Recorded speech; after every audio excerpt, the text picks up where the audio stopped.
शांति। ओम ओम शांति शांति भाई भाई जी। जी। ओम ओम शांति भाई शांति जी। भाई जी। ओम शांति भाई जी। भाई जी ओम शांति भाई। 18वां अध्याय मोक्ष संन्यास योग। 18वें अध्याय के हमने 50 तक श्लोक देखे थे और जो 50वां श्लोक है उसमें भगवान अर्जुन को ज्ञान की जो पराकाष्ठा है उस ज्ञान की पराकाष्ठा से जो सर्वोच्च स्थिति आत्मा को प्राप्त होती है उसके बारे में समझा रहे थे। तो 18वें अध्याय का 50वां श्लोक जो था उसमें बोला कि सिद्धि प्राप्त व्यक्ति जैसे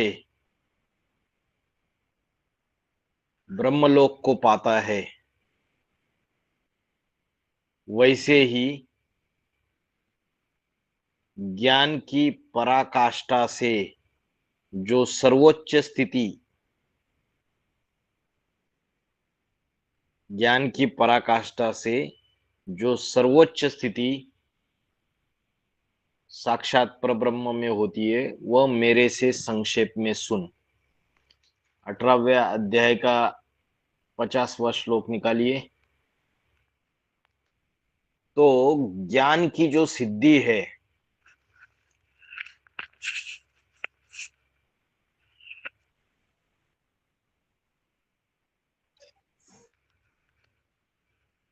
जब आत्मा अपने सीट पे सेट हो जाती है तो उसको कोई भी माइका लाल हिला नहीं सकता फिर।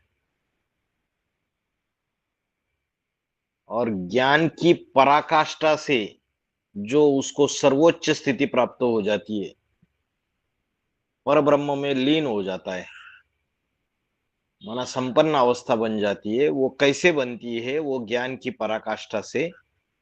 उसको भगवान अर्जुन को कह रहे कि मेरे से सुन संक्षेप में। तो ज्ञान की पराकाष्ठा की बात चल रही है। एक होता है ज्ञान और एक होता है ज्ञान की पराकाष्ठा। ज्ञान की पराकाष्ठा का अर्थ क्या है? पराकाष्ठा माना ज्ञान की हाईएस्ट लेवल। ज्ञान की पराकाष्ठा, योग की पराकाष्ठा, धारणा की पराकाष्ठा। बाबा ने बोला 100 बगुले के बीच में एक हंस अपनी मस्ती में रहता है। तो जो ज्ञानी तो आत्मा है उसको वातावरण का, आसपास के लोगों का, अपने साथ रहने वाली अन्य आत्माओं का, उनकी गलत वाइब्रेशंस का, उसका असर उसके ऊपर नहीं पड़ेगा। क्योंकि ज्ञान की पराकाष्ठा ऐसी है कि उसके ऊपर परिस्थितियों का, दूसरी आत्माओं का, उनके वाइब्रेशंस का कोई भी असर नहीं पड़ रहा है। जो गहरा ज्ञानी है वो गहरा योगी है। तो ये ज्ञान की पराकाष्ठा जिसके अंदर है उसको कैसे परब्रह्म की प्राप्ति होती है इसके बारे में बता रहे। जैसे सुदामा के लिए बोला जाता है, सुदामा ब्रह्म ज्ञानी था।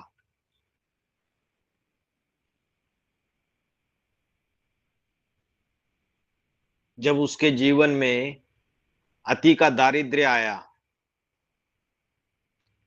बच्चे 4 दिन से भूखे सो रहे, अति में दारिद्र्य, उसके बावजूद उसके मुखमंडल पे प्रसन्नता थी। क्यों? क्योंकि सुदामा जो है वो ब्रह्म ज्ञानी था। उसको पता था कि आज जिन परिस्थितियों से मैं अपने जीवन में गुजर रहा हूं और जिस दारिद्र्य का सामना कर रहा हूं, ये मेरे ही कर्मों का प्रतिफल है, बुरे कर्मों का। तो ज्ञान की ऐसी पराकाष्ठा थी कि जीवन की कठिन से कठिन समस्याओं में भी व्यक्ति मुस्कुराता रहेगा। तो जिसको ज्ञान का नशा चढ़ा हुआ है, उसको कठिन से कठिन परिस्थितियों का कोई असर नहीं पड़ेगा।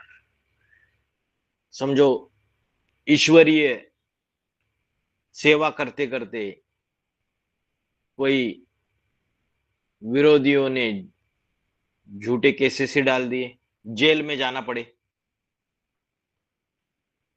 बाकी तो जो साधारण पुरुषार्थी है वो तो डर जाएंगे, हाय दैया तौबा करने लगेंगे। लेकिन जो ज्ञानी तो आत्मा है, उसको फर्क पड़ने वाला है। वो तो ज्ञान का नशा चढ़ा हुआ है, नारायणी नशा। जैसे राम वाली आत्मा को चढ़ गया 1976 के बाद, ये नशा चढ़ गया कि मैं ही नर से नारायण बनने वाला हूं, ब्रह्मा को भी क्रॉस करके प्लस में जाने वाला हूं। तो एक है योग की पराकाष्ठा, एक है धारणाओं की पराकाष्ठा, एक है सेवा की पराकाष्ठा, और एक है ज्ञान की पराकाष्ठा। जो ज्ञानी है सभी परिस्थितियों में अपने आप को एडजस्ट कर लेगा, मोल्डिंग पावर होगी उसमें।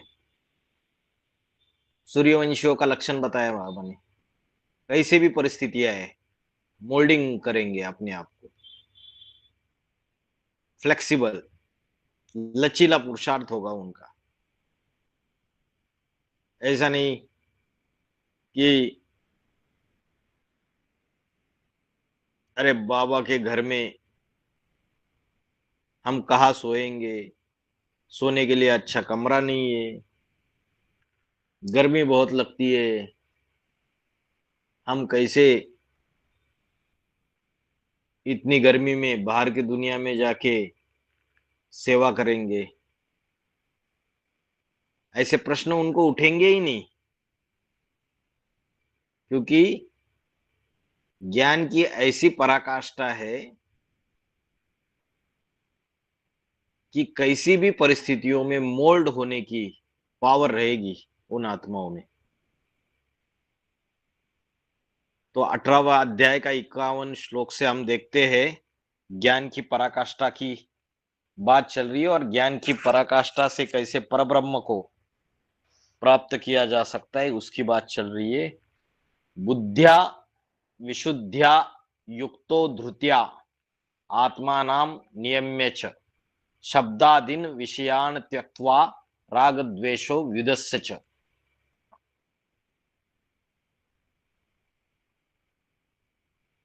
विशुद्ध्या मना विशेष शुद्ध बुद्धि से,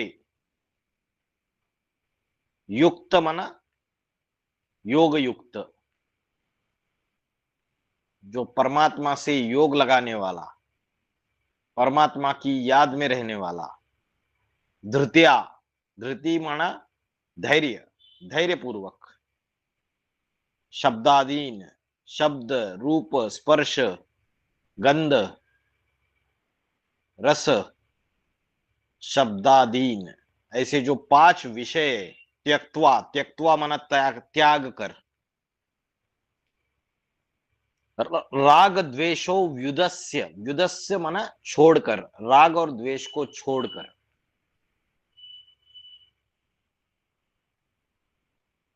तो जो ज्ञान की पराकाष्ठा वाला जो व्यक्ति है, वो ये जो एडवांस ज्ञान से बुद्ध्या विशुद्ध्या, विशेष शुद्ध बुद्धि से याद में मग्न व्यक्ति, जिसकी बुद्धि कैसी है? शुद्ध है।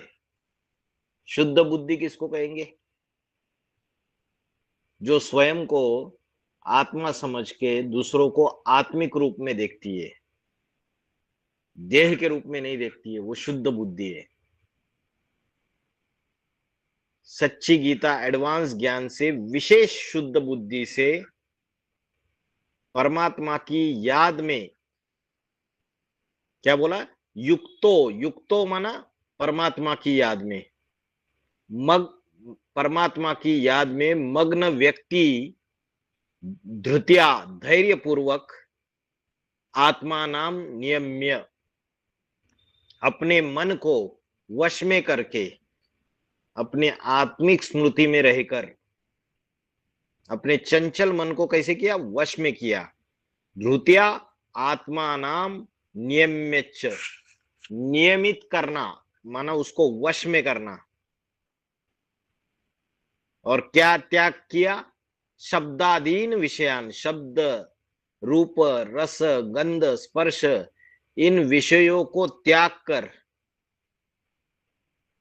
और राग द्वेष को छोड़कर, व्युदस्य माना छोड़ना। तो ज्ञान की पराकाष्ठा जिसके अंदर है, वो व्यक्ति एडवांस ज्ञान से क्या होगा? उसके अंदर उसकी बुद्धि शुद्ध हो जाएगी, अपने को भी आत्मिक रूप में देखेगा और दूसरों को भी आत्मिक रूप में देखेगा, याद में मग्न रहेगा और धैर्य पूर्वक अपने मन को वश करने का बार बार अभ्यास करेगा।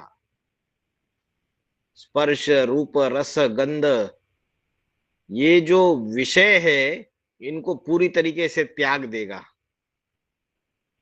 और आत्मिक स्मृति में रहते हुए राग द्वेष को छोड़कर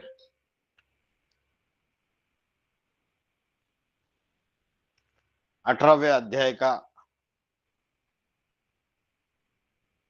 52वां श्लोक कंटिन्यूस। 51, 52 और 53, ये तीनों श्लोक एक दूसरे से कनेक्टेड है। तो यह बात चल रही है, जिसने ज्ञान की एडवांस ज्ञान को अर्जित किया है, जिसके अंदर ज्ञान की पराकाष्ठा है, उसकी बुद्धि विशेष रूप से शुद्ध हो गई, वो परमात्मा की याद में मग्न है। पहला पॉइंट विशेष बुद्धि, शुद्ध बुद्धि। दूसरा, परमात्मा की याद में मग्न है। तीसरा, धैर्य है उसके अंदर। चौथा, मन को वश किया है उसने। पांचवा, विषयों का त्याग किया है। और छठा, राग और द्वेष को भी छोड़ता है वो। राग माना आसक्ति, प्रेम। कैसा प्रेम? स्वार्थ युक्त प्रेम। देह में भी आसक्ति होती है, अपने देह में आसक्ति होती है, पराये के देह में आसक्ति होती है, पदार्थों में आसक्ति होती है, प्राणियों में आसक्ति होती है। तो ऐसा जो ज्ञान की पराकाष्ठा व्यक्ति है, उसके 6 लक्षण बताए अभी 18वें अध्याय के 52वें श्लोक में, और भी बता रहे। विविक्त सेवी लघवाशी, विविक्त सेवी लघवाशी, यत वाकाय मानसा। कैसा है वो? एकांत प्रिय। विविक्त सेवी माना एकांत प्रिय, सबके साथ रहते हुए भी सबसे डिटैच। जैसे कोई कोई मधुबन है, छोटे छोटे मधुबन है, 2-3 कमरे है बस, उसमें ढेर सारी बहनें रहती है। लेकिन जो जिसके अंदर ज्ञान की पराकाष्ठा है, वो सबके साथ रहते हुए डिटैच। अपनी ईश्वरीय सेवा में रत रहेंगे, इधर उधर की बातों में नहीं जाएंगे, लौकिकता में नहीं जाएंगे, फैमिलियरिटी में नहीं जाएंगे, एकांत प्रिय, सबके साथ रहते हुए एकांत प्रिय, तो उसको बोला है विविक्त सेवी, एकांत प्रिय।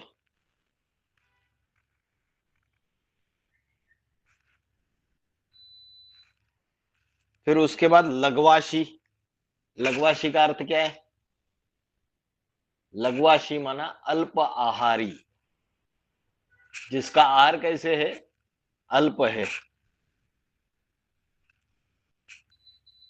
एक होता है अल्पाहार और एक होता है गले तक आता है तब तक खाता रहता है, सवेरे से लेकर रात तक खाता ही रहेगा। पेटू, दो तरीके के ब्राह्मण है, एक सारस्वत ब्राह्मण, दूसरे धामा खाने वाले ब्राह्मण। तो जो अल्पाहारी है, ज्ञान की जिसकी पराकाष्ठा रहेगी, वो तो भाई अल्पाहारी रहेगा, दिन भर खाने के पीछे पड़ा नहीं रहेगा। शाम को खिचड़ी मिल गई, हो गया।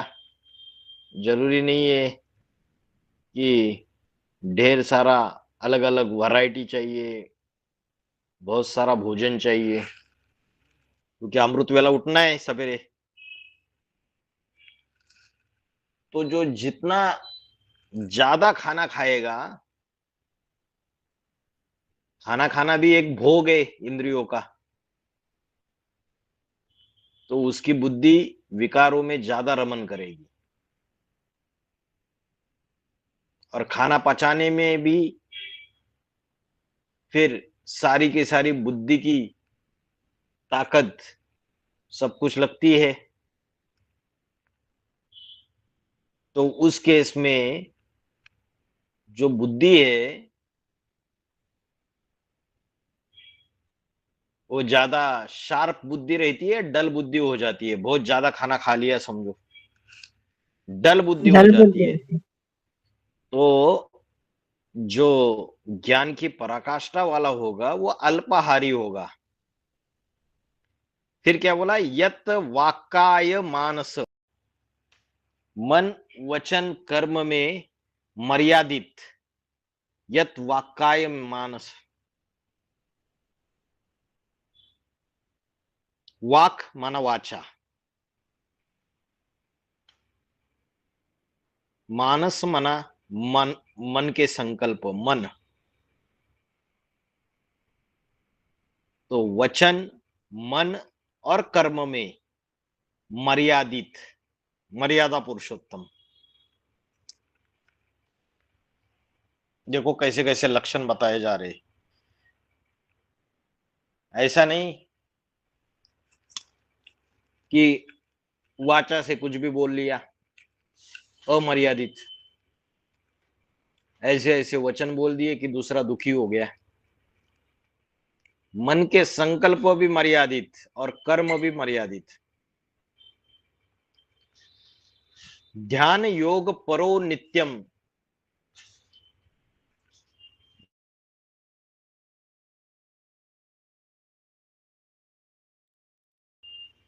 ज्ञान योग, ध्यान योग परो नित्यम वैराग्यम समुपाश्रित। समुपाश्रित माना संपूर्ण आश्रय लेने वाला। किसका आश्रय लेने वाला? वैराग्यम, वैराग्य का संपूर्ण आश्रय लेने वाला।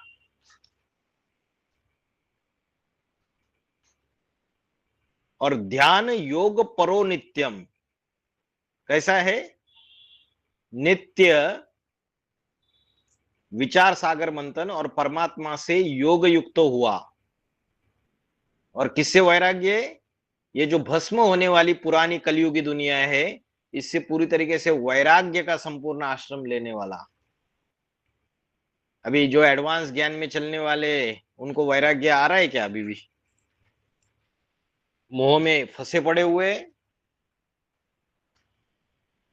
मेरा बेटा, मेरी बेटी, मेरा पति कर्म बंधन की रस्सियां काट ही नहीं पा रहे। तो क्या बोला इस श्लोक में, जिसके अंदर ज्ञान की पराकाष्ठा रहेगी वो वैराग्य का संपूर्ण आश्रय लेने वाला, वैराग्यम समुपाश्रित,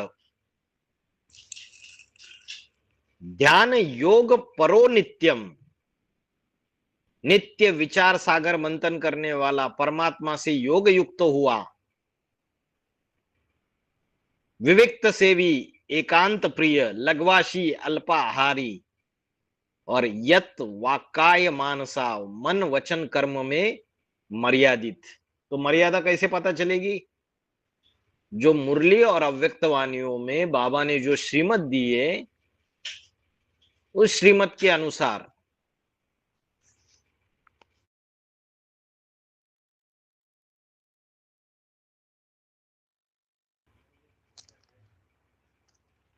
तो 18वें अध्याय का 52वें श्लोक में कितने सारे लक्षण दे दिए बताओ? एक तो एकांत प्रिय, दूसरा अल्पाहारी, मन वचन कर्म में मर्यादित, नित्य विचार सागर मंथन और परमात्मा से योग युक्त हुआ, चौथा हो गया। पांचवा वैराग्य का संपूर्ण आश्रय लेने वाला। तो 18वें अध्याय के 51वें श्लोक में 6 लक्षण, 18वें अध्याय के 52वें श्लोक में 5 लक्षण, 6 और 5 11 हो गए।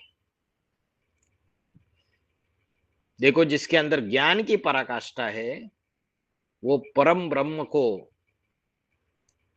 परम ब्रह्म के भाव को कैसे प्राप्त होता है, उसके क्या क्या लक्षण है, ये बताए जा रहे हैं। फिर 18वें अध्याय का 53वां श्लोक, चैप्टर नंबर 18, श्लोक नंबर 53, अहंकारम बलम दर्पम कामम क्रोधम परिग्रहम विमुच्य निर्ममा शांतो ब्रह्म भूयाय कल्पते।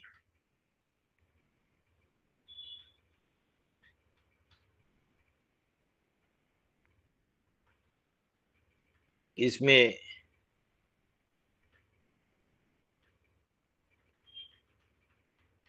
विमुच्य, विमुच्य माना विशेषता छोड़कर, क्या क्या छोड़कर? अहंकार, किसी को अपनी सुंदरता का अहंकार रहता है, किसी को अपनी बुद्धि का अहंकार रहता है, किसी को अपने हट्टे कट्टे शरीर का अहंकार रहता है, बॉडी का, किसी को अपने धन का अहंकार रहता है।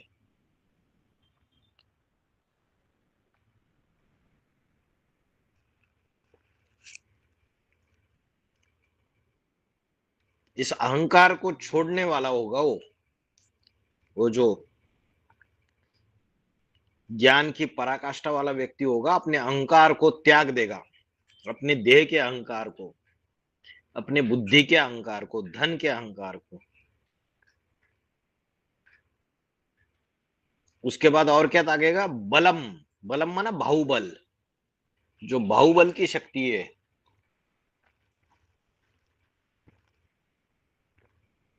उसको भी त्यागेगा। बाबा ने मुरली में बोला है,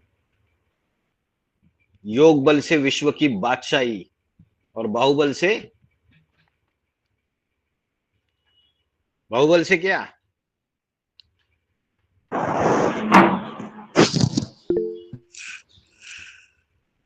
विनाश, बाहुबल, बाहुबल से विनाश, योग बल से विश्व की बादशाही। तो ब्राह्मणों की दुनिया में एडवांस पार्टी के अंदर भी बाहुबल चलाने वाले ब्राह्मण भी है। आप बोलेंगे ऐसे कैसे? सब कुछ है, आगे चल के बहुत स्पष्ट दिखाई देगा। बाबा ने बोला है, रिश्वत देकर बाहर की दुनिया में प्रशासन को, पुलिस को, किसी के ऊपर झूठे केसेस डलवाना, बाहुबल से जो कमाया हुआ धन है, वो धन रिश्वत के रूप में देकर झूठे केसेस लगाना, ये भी बाहुबल है। वाचा से किसी को गाली गलौज करना, धमकियां देना, ये भी बाहुबल है। अभी बाप गुप्त होने के बाद तथाकथित प्रजापिता ब्रह्म कुमारियों में से कोई अपने सरपरस्त सीनियर बहनों की बातों में आकर, दीदी दादियों की बातों में आकर बाहुबल चला रही है, नहीं चला रही है। बोली वाली माताओं को बोलेगी, अरे तुमको वो सेवा नहीं करनी है, तुमको उनके साथ सेवा नहीं करनी है, आप हमको पोता में लिख के दे दो, नहीं तो आपको हम यहां आने के लिए मना कर देंगे। ये क्या हो गया? बाहुबल नहीं तो क्या हो गया? धमकी देना हो गया।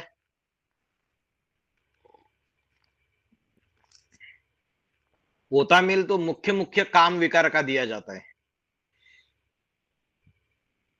इसने इससे बात की, उसने उससे बात की, ये तो मुरली में कहीं नहीं बोला है। हम तो ब्राह्मण परिवार में किसी से भी बात कर सकते हैं, ज्ञान की चिटचाट कर सकते हैं। या कोई हिटलरशाही नहीं है बाप के घर में। तो मुट्ठी भर जो तथाकथित दीदी दादियां अपने कंट्रोल में सबको चलाना चाहती है, वो आज की तारीख में जोर जबरदस्ती बोलती है माफीनामा दे दो, पोता मेल दे दो। तो ये बाहुबल चलाना है या नहीं है? ये भी बाहुबल चलाना है। तो जो ज्ञान की पराकाष्ठा वाला व्यक्ति रहेगा, वो अपने अहंकार को त्यागेगा, बाहुबल को त्यागेगा, घमंड को भी त्यागेगा। दर्पम, दर्पम माना घमंड, कामम, कामम माना काम विकार, क्रोध, लोभ, परिग्रहम। जो जैनी होते हैं, जैनियों में सत्य, अहिंसा, अपरिग्रह, ऐसे अलग अलग जो मुख्य मुख्य बातें उसकी मान्यता होती है। अपरिग्रह मतलब क्या और परिग्रह मतलब क्या? परिग्रह माना संग्रह वृत्ति।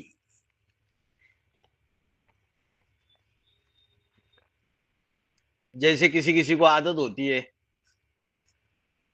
कि उनके पास अगर देखेंगे ना आप, जूते भी 15-20 प्रकार के जूते रहेंगे, अलग अलग स्टाइल के, फैशन के।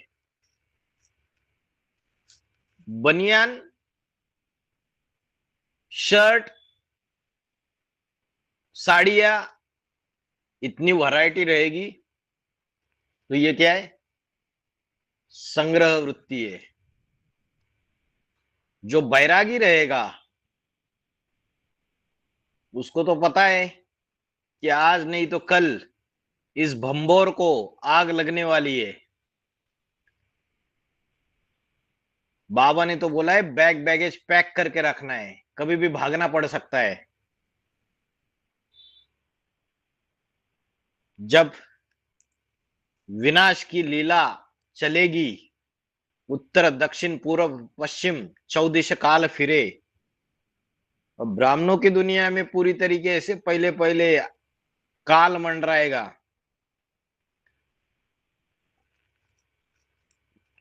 तो ऐसे समय जो संग्रह वृत्ति करके रखने वाले ब्राह्मण हैं, उनका क्या हाल होगा?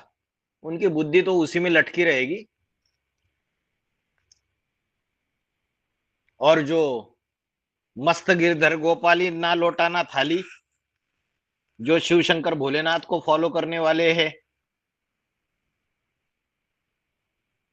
जैसे शंकर को दिखाया लंगोटिया, तो उसके बच्चे भी जो है वो लंगोटिया होने चाहिए। तो संग्रह वृत्ति को विशेष छोड़कर, कोई कोई ऐसे होते हैं ना, इतना चीजें संग्रहित करते रहते हैं, और यज्ञ सेवाओं में जो चीजें आई हुई है उसको भी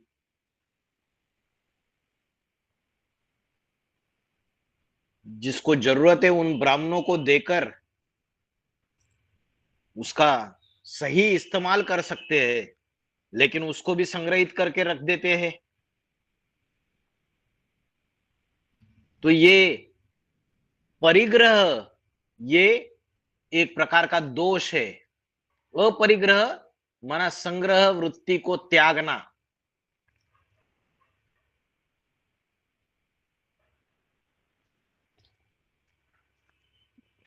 जिसको साधनों में पदार्थों में ज्यादा मोह रहेगा वो संग्रह वृत्ति वाला होगा। सहज मिले सो दूध बराबर, मांग लिया सो पानी, छीन लिया सो खून बराबर। सहज सहज कोई चीज मिलती है वो गलत नहीं है, लेकिन धन को खर्च करके जानबूझ के ढेर सारी वस्तुओं का संग्रह करके रखना, ऐसे व्यक्तियों की बुद्धि उन्हीं पदार्थों में, उन्हीं वस्तुओं में फंसी रहेगी। संग्रह वृत्ति को भी, अहंकार को, घमंड को, काम विकार को, क्रोध आदि विकारों को और संग्रह वृत्ति को, बाहुबल को विशेषता छोड़ के विमुच्य, क्या बोला, विमुच्य, विशेषता छोड़कर निर्मम, निर्मम माना ममताहीन, शांतो शांत चित्त हुआ, ब्रह्म भूयाय कल्पते।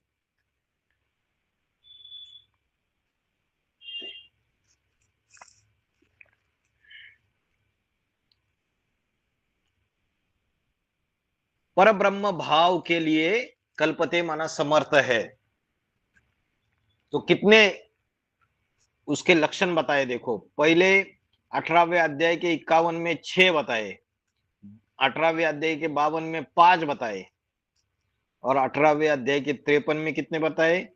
अहंकार, बल, घमंड, काम विकार, क्रोध, संग्रह वृत्ति को विशेषता छोड़कर इसको सबको एक बना देते हम। फिर दूसरा ममताहीन, तीसरा शांत चित्त, ये 3 बताए। तो पहले में 6, फिर 5, फिर 3, ये सारे लक्षणों वाला जो व्यक्ति है वो जिसके अंदर ज्ञान की पराकाष्ठा होकर इन चीजों को जो अपने अंदर धारण करता है, ऐसा व्यक्ति जो है वो परम ब्रह्म भाव के लिए समर्थ है। ब्रह्म भूयाय कल्पते, जो हीरो पाठधारी है, जो शिव बाबा का पाठधारी है, उसके समान बनने के लायक है वो। विविक्त सेवी लघवाशी यत वाक्काय मानसा ध्यान योग परो नित्यम वैराग्यम समुपाश्रित अहंकारम बलम दर्पम कामम क्रोधम परिग्रहम विमुच्य निर्ममा शांतो ब्रह्म भूयाय कल्पते। तो इसमें मुख्य बात है कि परिग्रह नहीं करना है, संग्रह वृत्ति छोड़ देनी है। किसी को पता है कब काल का बुलावा आएगा? जितना हो सके विश्व कल्याण के लिए अपने पास जो धन है, जो वस्तु है, उसका विश्व कल्याण के लिए यूज हो जाए, ईश्वरीय सेवा में यूज हो जाए। सिकंदर जो अलेक्जेंडर था, वो बोला जब मैं मरूंगा तब मेरे हाथ जो है ऐसे बाहर निकाल के, मेरी जब आरती उठेगी तो मेरे दोनों हाथ ऐसे बाहर निकाल के रखना, तो सारी दुनिया को पता चलेगा कि सारे विश्व को विजय करने के लिए मैं निकला था, लेकिन मैं खाली हाथ जा रहा हूं, कुछ भी लेके नहीं जा रहा हूं। तो संग्रह वृत्ति अच्छी बात नहीं है, अपरिग्रह होना चाहिए। तो 18वें अध्याय का 53वां श्लोक हो गया। फिर 18वें अध्याय का 54वां श्लोक, 18 का 54। अभी ये ज्ञान की पराकाष्ठा जो है, और ज्ञान और योग से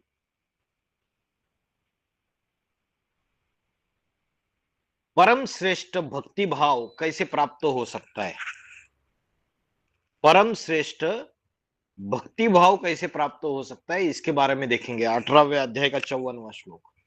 ब्रह्म भूता हा प्रसन्नात्मा न शोचति न कांक्षति सम सर्वेषु भूतेषु मद भक्तिम लभते पराम।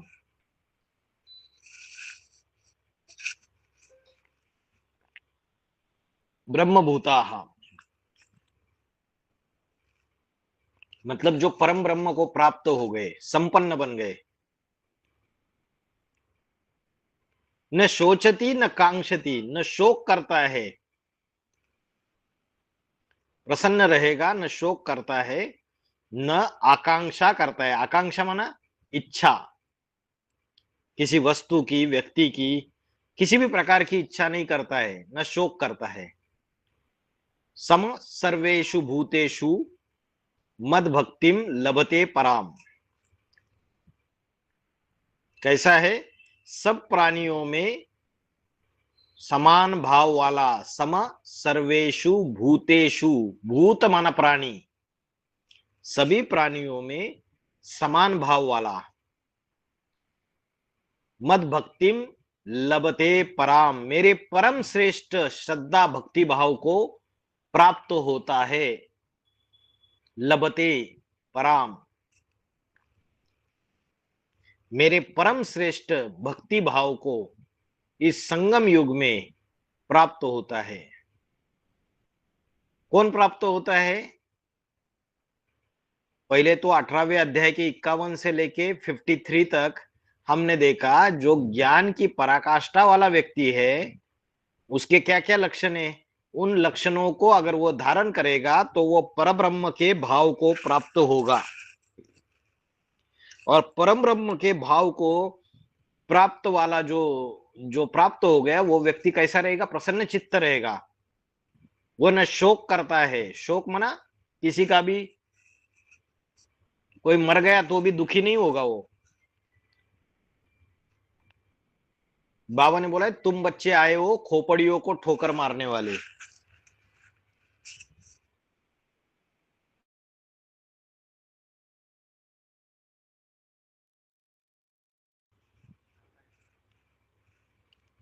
वो शोक नहीं करता है, ना आकांक्षा करता है, किसी वस्तुओं की, पदार्थों की, व्यक्तियों की इच्छा नहीं करता है। सब प्राणियों में समान भाव है उसका, आत्मिक स्थिति से देखता है सभी को, देह की दृष्टि से नहीं देखता है। वो जो व्यक्ति है वो अव्यभिचारी रूप से जो भगवान को याद करता है, वो मेरे श्रद्धा भक्ति भाव को प्राप्त होता है, मेरे परम श्रेष्ठ श्रद्धा भक्ति भाव को प्राप्त होता है।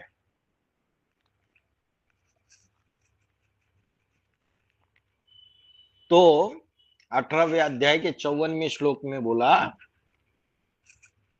कि ज्ञान योग से, ज्ञान की पराकाष्ठा से परम श्रेष्ठ भक्ति को, श्रद्धा भाव को कैसे प्राप्त किया जा सकता है। उसके लिए क्या लक्षण है? एक तो शोक न करना, दूसरा आकांक्षा नहीं करना, इच्छा नहीं करना, तीसरा सब प्राणियों में आत्म भाव वाला, समान भाव वाला। ये तीन लक्षण बताए जिससे वो परम श्रेष्ठ श्रद्धा भक्ति भाव को प्राप्त हो जाएगा। ब्रह्म भूताहा मतलब परब्रह्म भाव को प्राप्त हुआ। ठीक है, तो 18वें अध्याय का 54वां श्लोक भी हो गया। ब्रह्म भूताहा प्रसन्नात्मा न शोचति न कांक्षति सम सर्वेषु भूतेषु मद भक्तिम लभते पराम। नेक्स्ट श्लोक 18वें अध्याय का 55वां श्लोक।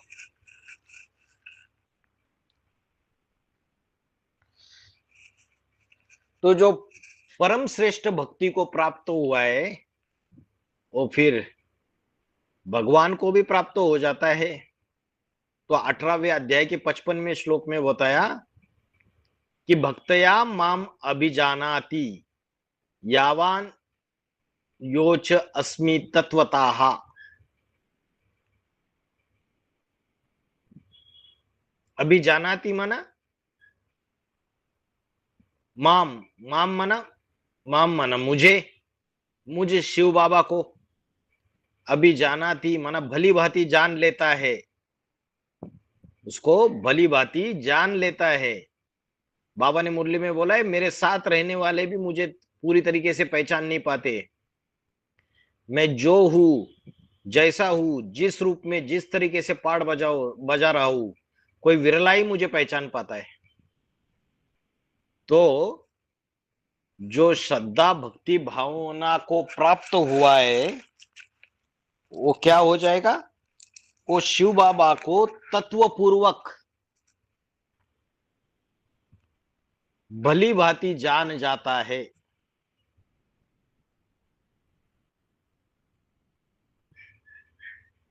तत्वपूर्वक माना, तत्वपूर्वक माना वो जिस साधारण पर्सनालिटी में, साधारण व्यक्तित्व में परमात्मा आके कार्य कर रहा है, उसे पहचान लेता है।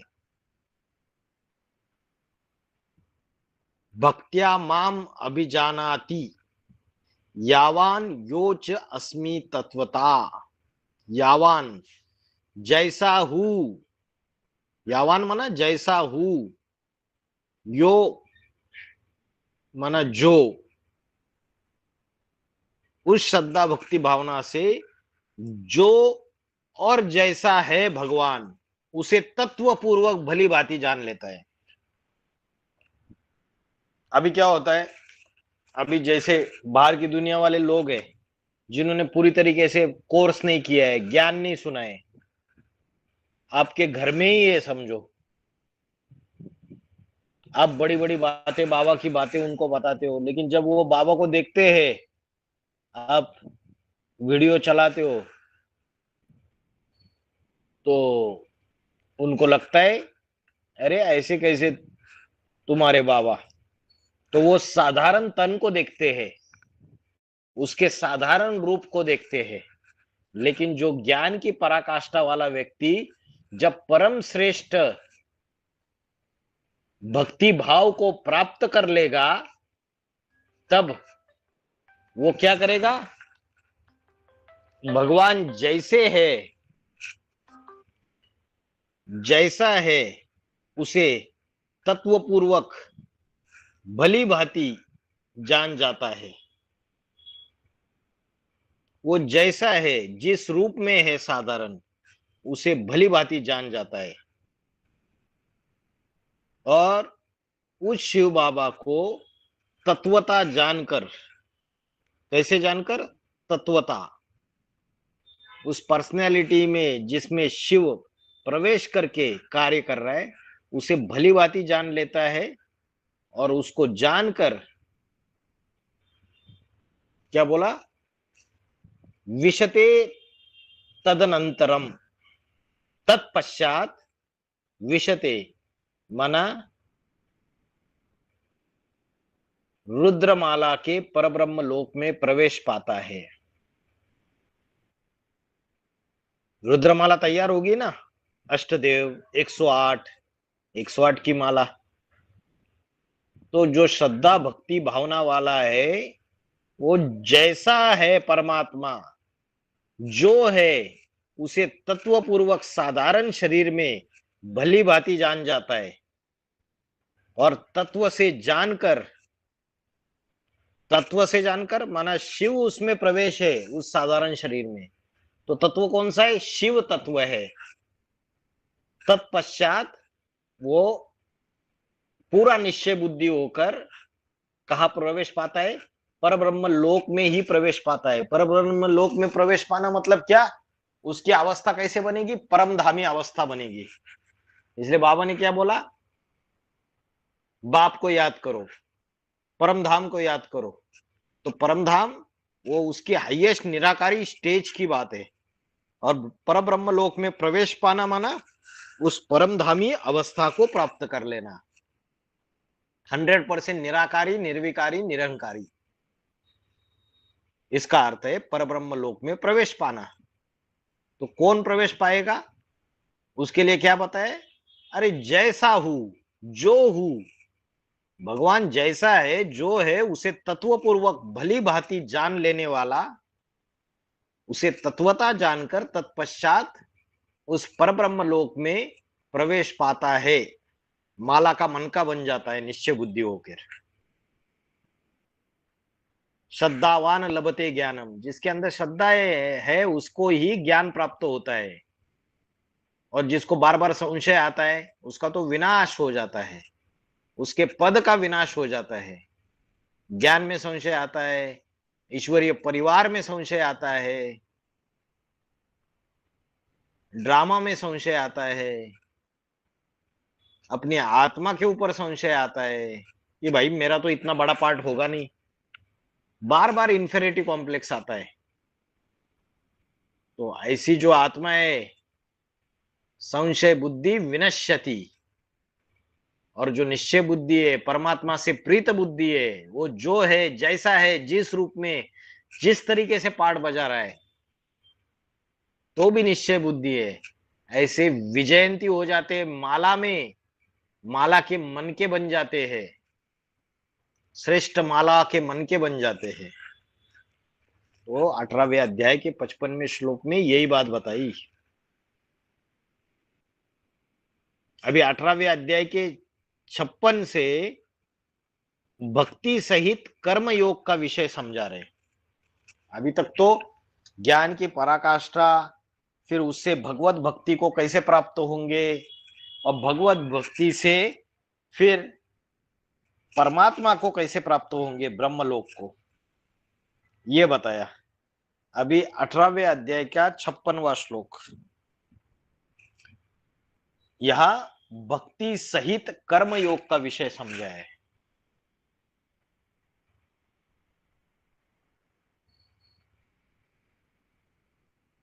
सर्व कर्माणि अपि सदा कुर्वाणो मद व्यपाश्रयाः मत प्रसादात अवोप्नोति शाश्वतम पदम अव्ययम। सर्व कर्माणि अपि सदा कुर्वाणो, मतलब सब प्रकार के कर्मों को करते हुए, कुर्वाणो, सब प्रकार के कर्मों को करते हुए। अभी गृहस्थ में है तो गृहस्थी के कर्म भी करने पड़ेंगे, खाना बनाना पड़ेगा, बच्चों का पालन पोषण करना पड़ेगा, सब कुछ कर्म करने पड़ेंगे। कर्मेंद्रिय है, 10 इंद्रिय है, उनके भी कर्म करने पड़ेंगे। भूख लगी तो खाना खाना पड़ेगा। तो ये सब कर्म कर्मेंद्रियों से करते हुए भी, तो कर्मयोग की बात है, कर्मेंद्रियों से कर्म करते हुए भी सदा मद व्यपाश्रया, क्या, मद व्यपाश्रया, जो मेरा ही विशेष आश्रय लेने वाला। किसका आश्रय लेता है, मेरा ही आश्रय लेने वाला, सदा सब प्रकार के कर्मों को करते हुए भी, मतलब कर्म तो कर रहा है लेकिन किसकी याद में कर रहा है, शिव बाबा की याद में कर रहा है। और कर्म अर्पण भी किसको कर रहा है, शिव बाबा को कर रहा है। मैंने किया, ये भाव उसके अंदर नहीं है, कर्तापन का भाव नहीं है, मैंने किया, मैंपन का भाव नहीं है, बाबा ने कराया मेरे से, मैं तो निमित्त मात्र हूं। निमित्त भाव, निर्माण भाव, मान शान से परे।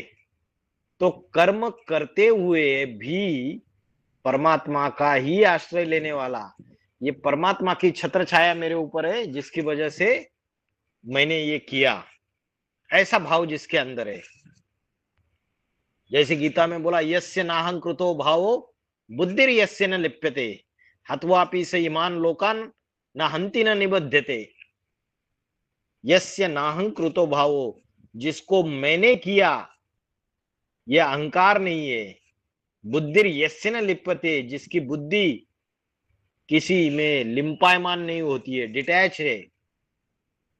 ऐसा व्यक्ति सारी दुनिया की हत्या करके भी हत्वापि से ईमान लोकान न हंति न निबद्धते, फिर भी उसके ऊपर कोई पाप नहीं चढ़ता है, उसका कोई कर्म बंधन नहीं बनता है। तो इस श्लोक में भी क्या बोला, सब प्रकार के इंद्रियों से कर्म करते हुए मेरा ही विशेष आश्रय लेने वाला मद व्यपाश्रया मत प्रसादात अवापनोति शाश्वतम पदम अव्ययम। मत प्रसादात अवापनोति, प्रसाद माना प्रसन्नता, मेरी प्रसन्नता से, अवापनोति माना पाता है, प्राप्त करता है। क्या प्राप्त करता है? शाश्वतम पदम अव्ययम, वो परम पद को, अविनाशी, अव्यय माना अविनाशी, अविनाशी परम पद को प्राप्त कर लेता है चिरकालीन। तो परम पद कौन सा है? विष्णु रूप, नर से नारायण, नारी से लक्ष्मी, वही परम पद है। तो भक्ति सहित कर्म योग, कर्म करते हुए मेरा ही आश्रय लेने वाला, सब प्रकार के कर्मों को करते हुए मेरा ही आश्रय लेने वाला और मेरी प्रसन्नता से चिरकालीन अविनाशी परम पद को प्राप्त होता है। मेरी प्रसन्नता से, क्योंकि अगर कोई शिव बाबा को आगे नहीं रख रहा है तो शिव बाबा की जो ताकत है उसको मिलेगी क्या? नहीं मिलेगी। शिव बाबा की पावर मिलेगी क्या? नहीं मिलेगी। क्या बोलते हैं बाबा? बाबा बोलते हैं कि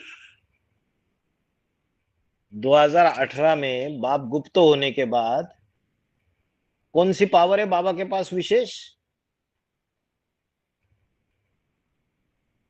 कौन सी पावर बताई?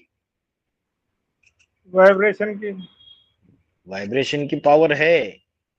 उसके लिए क्या शब्द यूज किया बाबा ने? निराकारी। निराकारी नहीं, योग बल।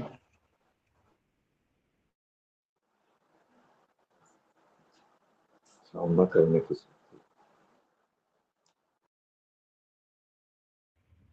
अरे बाबा ने बताया ना, वशीकरण मंत्र। मनमना भव। वशीकरण, मनमना भव तो ठीक है, वशीकरण वो जब गुप्त हो जाता है तो उसके अंदर जब वो अपनी हाईएस्ट अवस्था को प्राप्त कर लेता है तो उसके अंदर वो वशीकरण की पावर आ जाती है। तो पहले पहले वो पावर किन के ऊपर इस्तेमाल करेगा? वो अष्टदेव के ऊपर, क्योंकि वो आत्माएं ऐसी आत्माएं जो ईश्वरीय सेवा का कर्म करते हुए एक शिव बाबा का ही आश्रय लेते हैं। तो बाप की प्रसन्नता उन बच्चों के ऊपर होगी या नहीं होगी? होगी।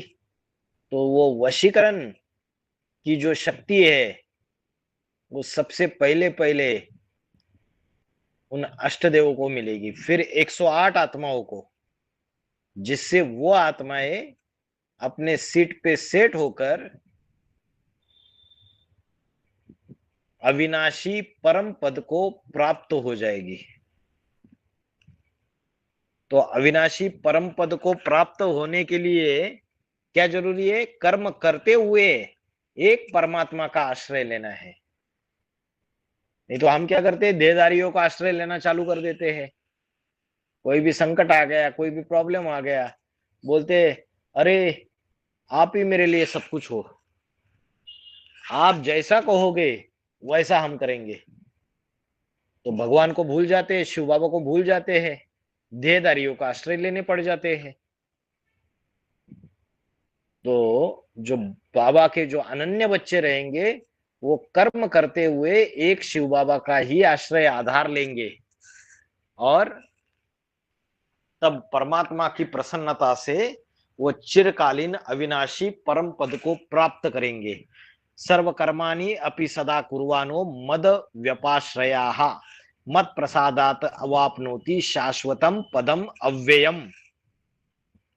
मेरी प्रसन्नता से, मत प्रसादात, मेरी प्रसन्नता से। अब बाबा की प्रसन्नता नहीं है जिन बच्चों के ऊपर, वो प्राप्त कर सकते हैं अविनाशी पद नहीं, उनके तो पद का विनाश हो जाएगा।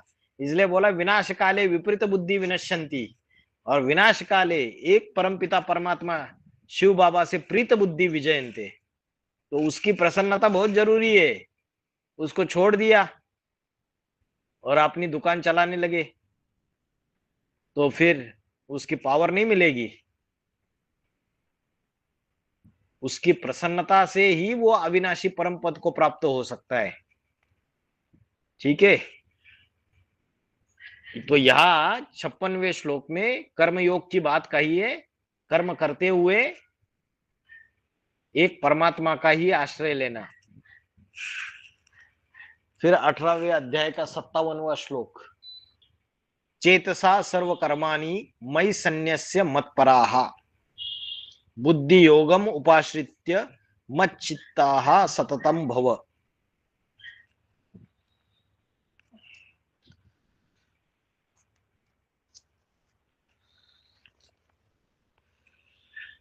अभी भगवान अर्जुन को बता रहे कि भाई क्या कर,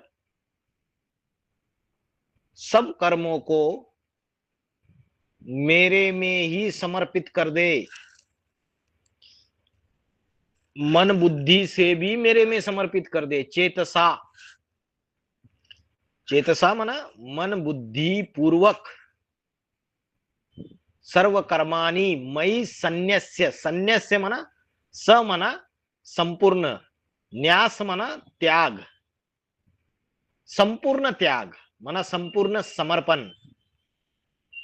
तो सभी कर्मों को मन बुद्धि पूर्वक मुझ लिंग मूर्ति में समर्पण कर। लिंग मूर्ति माना जो शिव बाबा है, साकार, साकार सो निराकार, तो उसमें समर्पित कर। कौन से कर्मों को? चाहे ज्ञानेंद्रियों के कर्म रहे, चाहे कर्मेंद्रियों के कर्म रहे, उन सभी कर्मों को मन बुद्धि से मुझ में समर्पण कर। अभी पिछले वाले श्लोक में बोला कि मेरा ही आश्रय लेता है सब कर्मों को करते हुए, तो ऐसा व्यक्ति जो है वो मेरी प्रसन्नता से अविनाशी पद को प्राप्त कर सकता है, ये बताया। लेकिन इस श्लोक में आज्ञा दी जा रही है, हुक्म दिया जा रहा है, ऑर्डर दिया जा रहा है अर्जुन को कि सभी ज्ञानेंद्रिय कर्मेंद्रियों के जितने भी कर्म है उसको मन बुद्धि पूर्वक मुझ में समर्पण कर। अगर समर्पण करेगा मत पराहा,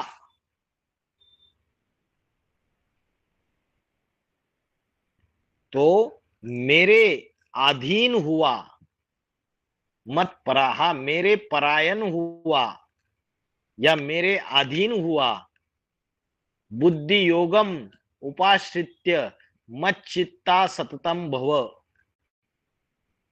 मेरे परायण हुआ, मेरे अधीन हुआ, बुद्धि योग को निरंतर मेरे नजदीक आश्रय लेकर मेरे चित्त मग्न हो जा। उपाश्रित्य, उपाश्रित्य मतलब उप मना नजदीक, आश्रित्य मना आश्रय लेकर। तो यहां भी आश्रय लेने की बात बोली, यहां समर्पण की भी बात बोली, और मेरे अधीन होने की बात बोली, और बुद्धियों को निरंतर मेरे में ही लगा, मेरा ही आश्रय ले रहे और मेरे चित्त मग्न हो जा मुझ में। मच्चिता सततम भवम, निरंतर मच्चित्त मतलब मेरे में चित्त मग्न कर। चित्त मना मन, मन लगा मेरे में। यह आज्ञा दे रहे भगवान अर्जुन को। सब ज्ञानेंद्रिय कर्मेंद्रिय के कर्मों को मन बुद्धि पूर्वक मुझ में समर्पण कर। चेतसा सर्व कर्माणि मयि सन्न्यस्य मत्परा, मेरे अधीन हुआ, मेरे परायण हुआ, बुद्धि योग का निरंतर मेरे नजदीक आश्रय लेकर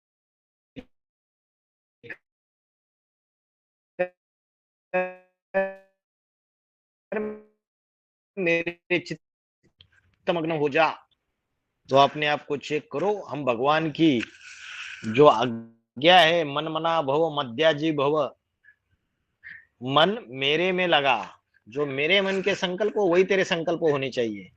और मध्याजी भव मना मेरे अर्थ यजन कर, जो भी कर्म करता है वो मेरे अर्थ कर, माना विश्व कल्याण का भाव हो, उसमें स्वार्थ का भाव न हो।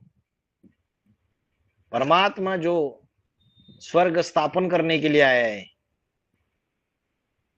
उसके लिए कर्म कर। सब कर्मों को मन बुद्धि पूर्वक मुझ में समर्पण कर, मेरे अधीन हुआ बुद्धि योग का निरंतर अभ्यास करते हुए मेरे नजदीक उपाश्रित्य हो जा, मेरे महादेव स्वरूप में चित्तमग्न हो जा। एक शिव बाबा, दूसरा न कोई। तो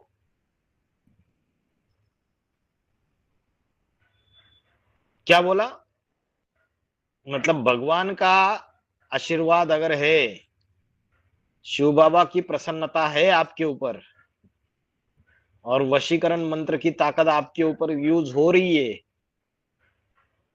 तो क्या होगा? तो मच्चित्ता सर्व दुर्गानी, मेरी प्रसन्नता से, मच्चित्ता सर्व दुर्गानी मत प्रसादात तरिष्यसि। तरिष्यसि माना पार करेगा। किसको पार करेगा? मत प्रसादात, मेरी प्रसन्नता से पार किसको करेगा? सर्व दुर्गानी। दुर्ग माना, दुर्ग माना पहाड़, बोलते हैं ना, जैसे वो मेरे रास्ते में पहाड़ बन के खड़ा हो गया। पहाड़ माना रुकावट। तो सब जो रुकावटें है, विघ्न है, वो सभी रुकावटों को, विघ्नों को तू पार करेगा। किससे? मेरी प्रसन्नता से। अगर भगवान तेरे ऊपर प्रसन्न हो गए, तो तू सब विघ्नों को, रुकावटों को पार करेगा।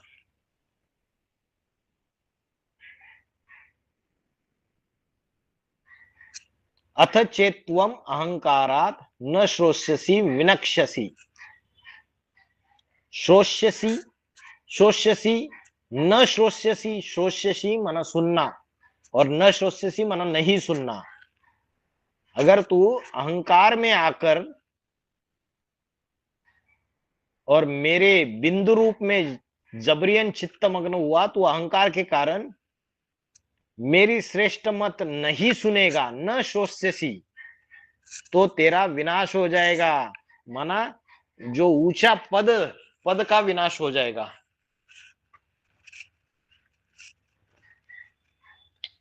क्या हो जाएगा? पद का विनाश हो जाएगा।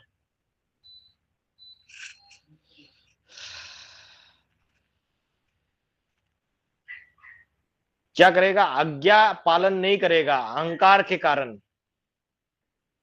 और मेरी श्रेष्ठ मत नहीं सुनेगा, न श्रोष्यसि, तो तेरे पद का विनाश हो जाएगा। जो परम पद, विष्णु पद, जो अष्टदेव में 108 की माला में जो ऊंचा पद मिलने वाला था, वो पद नहीं मिलेगा। और अगर मेरी बात मानेगा तो मेरी प्रसन्नता से सब विघ्न को, रुकावटों को तू पार करेगा, तरिष्यसि। और यदि मेरे में चित्तमग्न हुआ, तो अहंकार के कारण, अगर अहंकार आ गया और परमात्मा की श्रीमत नहीं सुनेंगे अहंकार के कारण, और मेरे में चित्तमग्न हुआ, माना चित्तमग्न किसमें हुआ है? साकार को नहीं मानते हैं, जो निराकार ज्योति बिंदु स्वरूप है उसमें चित्तमग्न हुआ। एडवांस पार्टी के अंदर भी ऐसे है, जो अभी भी निराकार ज्योति बिंदु को ही याद करते हैं, साकार को इतना महत्व नहीं देते हैं। बोलते साकार तो राम वाली आत्मा एकदम भोगी है, पतित है, हमें उससे क्या लेना देना। ऐसे बोलने वाले भी है, विधर्मी आत्माओं के लक्षण है। तो अहंकार के कारण वो अगर मेरी श्रेष्ठ मत को नहीं सुनेगा तो वो सर्वथा नष्ट हो जाएगा, उसके पद का विनाश हो जाएगा। वो सूर्यवंशी माला में जो श्रेष्ठ पद मिलने वाला है वो पद उसको नहीं मिलेगा।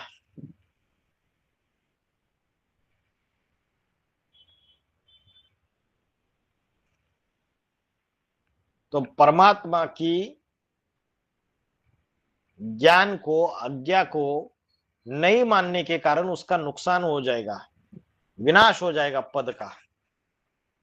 और परमात्मा की प्रसन्नता से वो सब विघ्नों को पार करेगा, सारी रुकावटों को पार करेगा। फिर 18वें अध्याय का 59वां श्लोक 59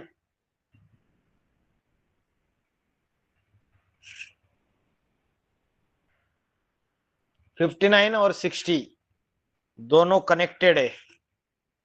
यत अहंकारम आश्रित्य न योत्स्य इति मन्यसे। योत्स्य, योत्स्य का अर्थ क्या है?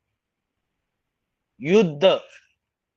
योत्स्य माना युद्ध, न योत्स्य माना युद्ध नहीं करूंगा।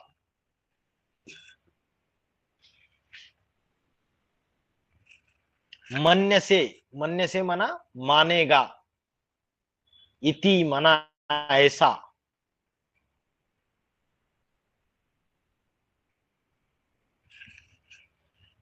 मिथ्या, मिथ्या का अर्थ है व्यर्थ।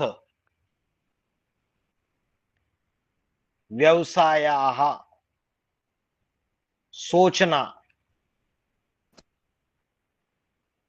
ते माना तेरा।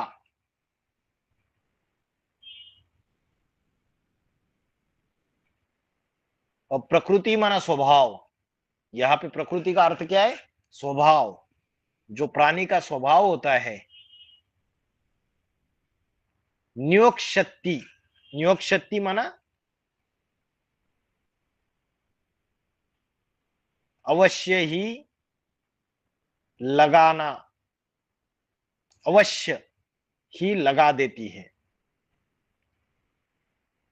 तो इस श्लोक को फिर से देखते। यत अहंकारम आश्रित्य न योत्स्य इति मन्यसे मिथ्या एषः व्यवसायाः ते प्रकृति त्वाम न्योक्षति। जो, यत माना जो, अहंकार का आश्रय लेकर, अहंकारम आश्रित्य, अहंकार का आश्रय लेकर, न योत्स्य इति मन्यसे, युद्ध नहीं करूंगा ऐसा ही मानेगा। मन्यसे माना मानता है। कौन सा युद्ध नहीं करूंगा? ये जो मायावी युद्ध है, अहिंसक युद्ध, ये नहीं करूंगा।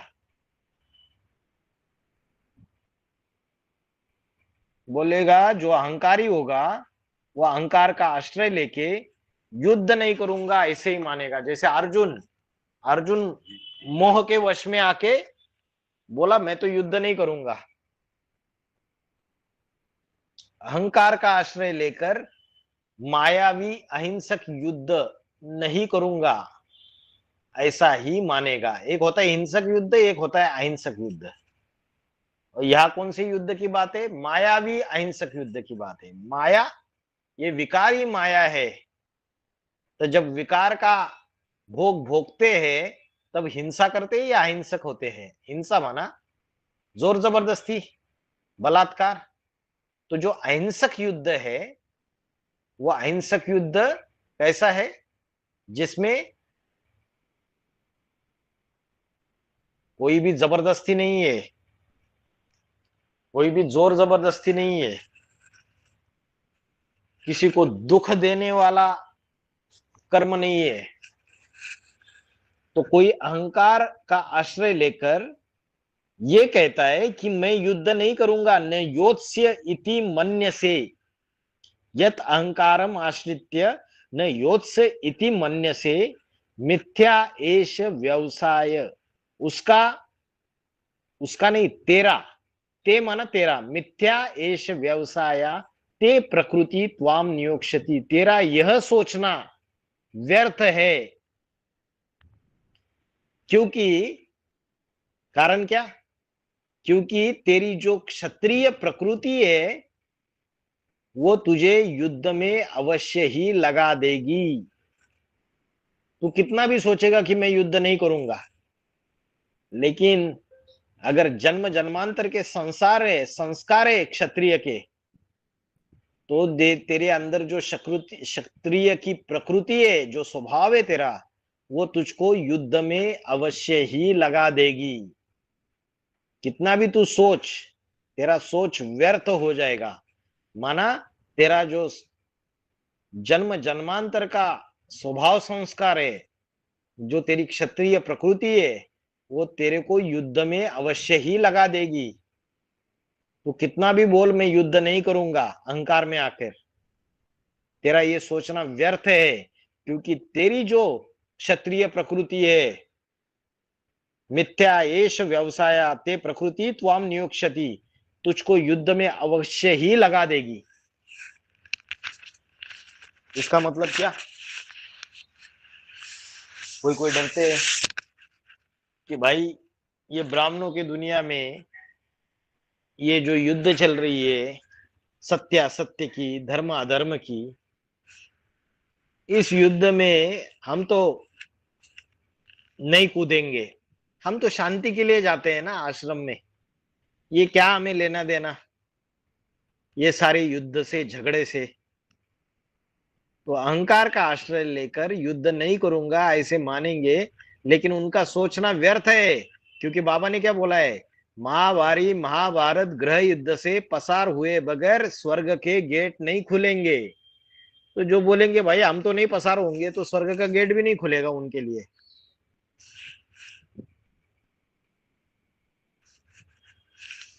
तो उनको भी पसार होना पड़ेगा, क्योंकि उनकी जो प्रकृति है, स्वभाव संस्कार है, वो उनको अवश्य ही युद्ध में लगा देगी। 18वें अध्याय का 60वां श्लोक आइए। स्वभाव जेन कौन्तेय निबद्धा स्वेन कर्मणा। स्वेन माना अपने, कर्मणा कर्म से, स्वभाव जेन स्वभाव से पैदा, स्वभाव जेन जो माना उससे जो कर्मों की उत्पत्ति होती है, स्वभाव जेन कौन्तेय निबद्ध स्वेन कर्मणा, अपने कर्म से बंधा हुआ, निबद्ध माना बंधा हुआ। किसी का कैसा स्वभाव संस्कार है, किसी का कैसा स्वभाव संस्कार है, और उस स्वभाव संस्कारों से जो कर्म उत्पन्न हो रहे हैं, उससे वो व्यक्ति बंधा हुआ है संगम युग में भी।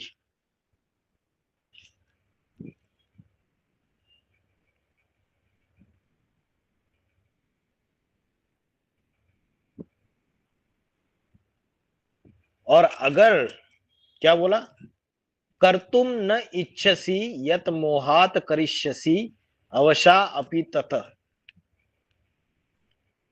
ये जरा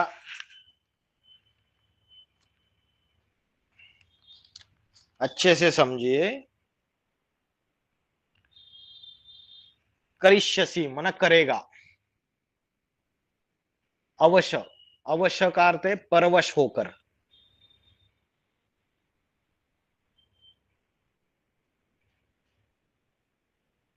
और मोहात माना मोह के कारण। तो क्या बोला इधर, जिस कर्म को तू मोह के कारण करना नहीं चाहता, अर्जुन को बोला जिस कर्म को तू मोह के कारण करना नहीं चाहता है, कर तुम न इच्छसी यत मोहात, मोह के कारण तू बोलता है कि मैं ये युद्ध नहीं करूंगा, मेरे ये अपने हैं, इनको मैं कैसे मारूंगा। कर तुम न इच्छसी यत मोहात करिष्यसि अवश्य अपि तत। तो भी मतलब तेरी इच्छा नहीं है, मोह के कारण तेरी इच्छा नहीं है ये युद्ध करने की, लेकिन तो भी बरबस हुआ जो तेरी रिकॉर्ड है आत्मा के अंदर, उससे बरबस हुआ तू अवश्य करेगा। अवशा अपि तथा, करिष्यसि, करिष्यसि माना करेगा, अवशा अपि तत, तो भी तू बरबस हुआ। अवश्य, अवश्य का अर्थ है परवश होकर या बरबस होकर तू अवश्य करेगा। क्या करेगा? युद्ध करेगा। तो इन दो श्लोकों में ये बात समझाने की कोशिश की है कि कोई कितना भी अहंकार में आकर को बोलेगा कि मैं युद्ध नहीं करूंगा, तो उनका सोचना व्यर्थ है, क्योंकि उनकी जो स्वभाव संस्कार है, जो जन्म जन्मांतर की रिकॉर्ड उनके अंदर है, तो प्रकृतिगत वो प्रकृति जो क्षत्रिय भाव है वो उनको अवश्य ही युद्ध में लगा देगी। अगर मोह के कारण, मूर्खता से उनकी इच्छा भी नहीं है युद्ध करने की, तो भी बरबस हुआ वो अवश्य युद्ध करेंगे। तो यही इन श्लोकों में समझाया 51 से लेके 60 तक, जो ज्ञान की पराकाष्ठा वाले के क्या लक्षण होते हैं 51, 52, 53 में बताए लक्षण सारे। और उसके बाद परम श्रेष्ठ भक्ति को कैसे प्राप्त हुआ जाता है वो बताया 54 में। और जो भक्ति को प्राप्त होते वो परम ब्रह्म को कैसे प्राप्त होते हैं वो बताया। परमात्मा की प्रसन्नता से कैसे वो परम ब्रह्म को प्राप्त होते हैं, फिर परमात्मा की आज्ञा को न मानने से कैसे पद का विनाश हो जाता है, और कैसे परमात्मा का आश्रय लेते हुए कर्म करने से, सारी इंद्रियों से कर्म करने से परमात्मा का आश्रय लेके कैसे वो तरिष्यसि पार कराता है, बड़े बड़े विघ्नों को, बड़ी बड़ी रुकावटों को भी पार कराता है। तो कर्म योग को भक्ति योग के साथ जोड़ के उसके बारे में भी बताया। कर्म करते हुए कैसे मेरा आश्रय लेना है, कैसे मई संन्यास से पूरी तरीके से समर्पित होना है, मन बुद्धि से मेरे में सारे कर्मों को समर्पित कर देना है, स्वाहा कर देना है। तो ये सारा 18वें अध्याय के 51 से लेकर 60 तक समझाया। आप फिर से इसको रिवाइज करो, समझो अच्छे से, ठीक है।